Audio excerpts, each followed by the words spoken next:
اضاءه العربيه بتيجي في الستروين سي 4 بتيجي بالكامل LED، ولكن الفوج لايت بتيجي هالوجين. اما الداي لايت زي ما احنا شايفين كده جايه بشكل انيق او مميز على شكل حرف في. الفبر الاسود منتشر جدا جدا في العربيه في مقدمه العربيه زي ما احنا شايفين، وبعدين مكمل معايا كده في الجوانب، وحتى هنا في الرفرف بتاع العربيه الامامي، وتحت الابواب زي ما احنا شايفين. انا بتعجبني بصراحه وجود فبر اسود كده في الجزء ده، لانه بيشكل حمايه للعربيه كويسه. وهنلاقيه كمان مكمل معانا في الجزء الخلفي في العربيه.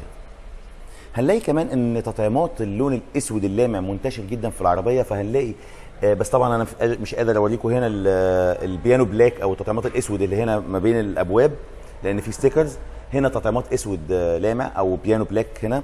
انا عايز اقول لك كمان المرايه جايه بلون مختلف عن العربيه باللون الاسود اللامع ده، والتطعيمات دي مكمله في الجزء الخلفي، بس طبعا ازاز بس جاي على شكل البيانو بلاك. لو جينا بقى بصينا على سقف العربيه هنلاقي سقف العربيه المايل اللي بيديك احساس الكوبيه، ومكمل مع الازاز الخلفي اللي بعد كده مدينا هنا نازل معاه السبويلر الخلفي الاسود اللي جاي باللون اللامع ده، وتحس ان هو طاير على الازاز كده، فمدي شكل كوبيه ورياضي جميل قوي للعربيه. وهنا كمان في تطعيمات باللون الاسود اللامع او البيانو بلاك عليها علامه ستروين. العربيه فيها كاميرا خلفيه، وكمان في سنسورز بارك خلفي، وفي فتحتين شكمان حقيقيين. انا معلش مش عارف بس اصور براحتي قوي عشان مزنوق، المكان مزنوق.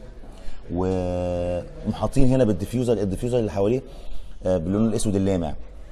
دخول العربيه بيكون كيلس بدون مفتاح. مرايات العربيه بتيجي كهرباء وضم، وكمان فيها اشارات في المرايات زي ما احنا شايفين كده.